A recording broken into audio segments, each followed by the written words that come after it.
Hey, hey, hey, hey. It's a pleasure to hear from you guys again. So, I'm just doing my typical reflections as I read the Bible.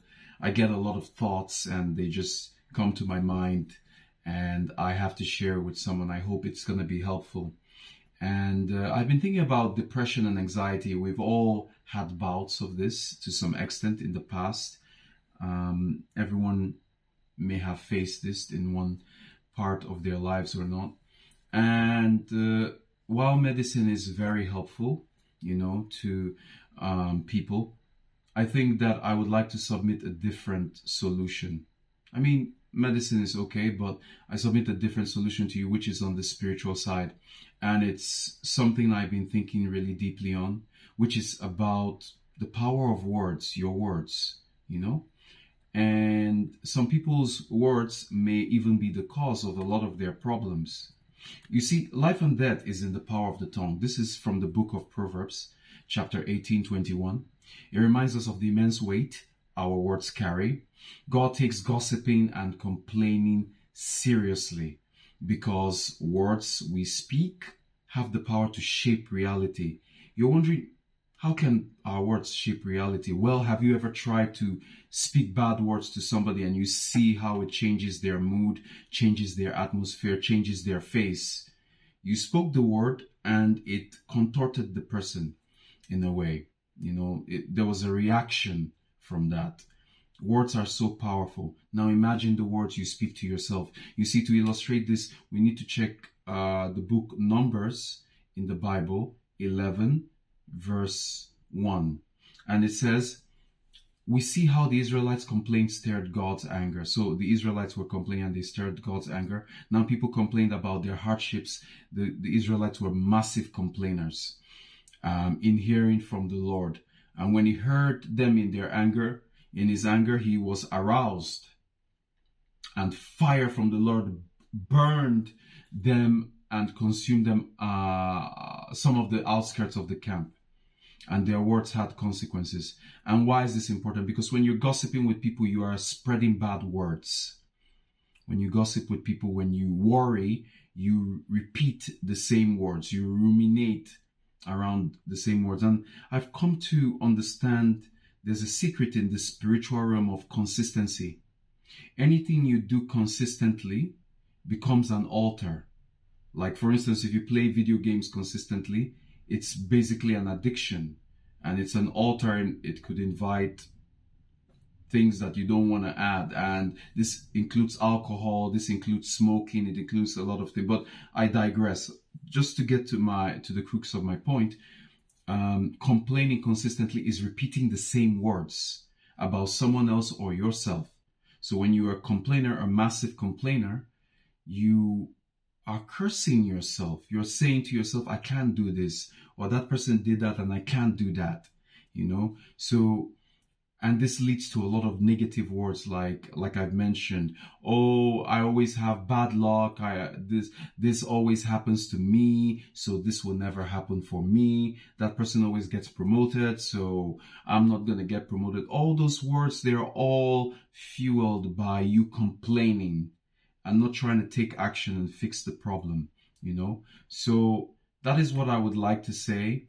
And another very important thing, because you have to go to the Bible to see how God made the world. He just said the word and it became. He said, let there be light, and light was there. And when he said, let there be this place or that place or the earth or the waters, they all appeared in real time. And he said, we, his children, were made in his own image and likeness. So we're similar to God. We are his children. And so we all command the power of our capability of speaking, and enunciation is very powerful. And that's why the enemy, which is the devil, has been targeting words. Have you noticed in this era, a lot of words have changed meaning or have multiple meanings, and they didn't used to have multiple meanings. So as to lose the function of the word, because the word is God. God was the word, and the word was one with him from the beginning of time. Oh God, I got goosebumps from that. It was part of him from the beginning. And so if the enemy can divert the meaning, if a chair now means a table, then what is the meaning of the word, So the words you say to yourself can heal you.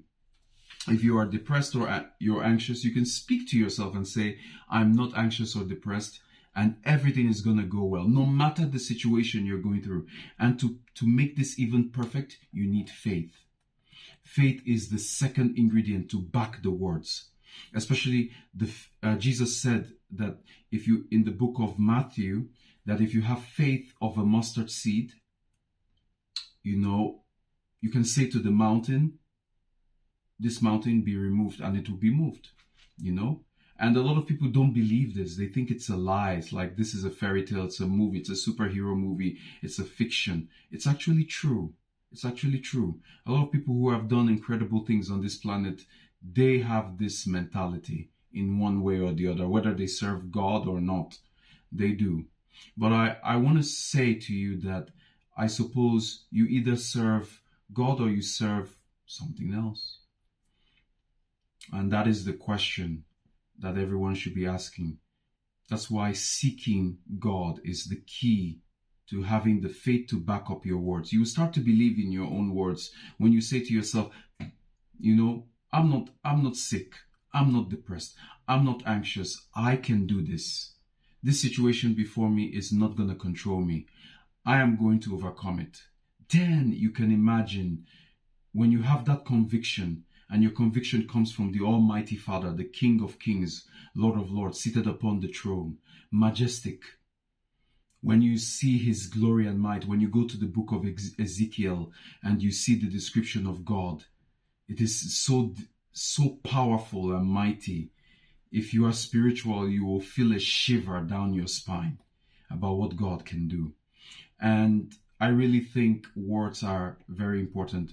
It will also be good to avoid negative people, avoid negative circumstances, avoid watching negative movies, anything that has negativity, violence. They all propagate and numb you to the fact of this world. I think that would be the solution. So seek positivity, seek God, seek Jesus. A lot of people talk about Jesus, but they are afraid of him. But seek Jesus. There's a reason why people say Jesus saved me, because Jesus is the key to God. No one can go to the Father but only through Jesus. And speaking your words firmly in faith and believing them. And the opposite of faith is fear. So if you walk in fear, you work for the devil. And the children of God should not work for the devil. We should all endeavor to have faith. The faith will give us the strength to fight, to speak back against the words. My tip for when you have a lot of negative words in your mind is to say to yourself with your own, don't speak to your mind with your mind. Like if you hear a thought, you're a bad man, and you respond to it and say, I know. Don't speak to your thoughts with your thoughts. Speak with your mouth and say, I take every evil thought captive in the mighty name of Jesus, and watch what happens to you. The voice will run away. And now the question is, what is that voice you hear? Is it really your thoughts, or it's something else? I will expand on that another time. But speak words. Your words have power. Your words have power. And when you start to believe that, words have caused wars. Go, do, finish. Not swords, words. So imagine what your words can do to heal yourself. Yeah. So that's what I really believe. Sorry that this was a bit longer, but I think I wanted to emphasize that words are so powerful. And I would recommend reading the Bible, reading, for instance, the book of Genesis when God made the world, and repeating just the few beginning verses and seeing how he did it. And maybe have a mental picture, imagine it like such a powerful being saying, chair, appear, and chair appears. I keep using the word chair. Like, soda, appear, and soda appears instantly. Imagine that kind of power, that kind of being. That's the God I serve. And I would like you to meet him if you could just give him a chance. Give Jesus a chance. You know. All right. Have a nice day.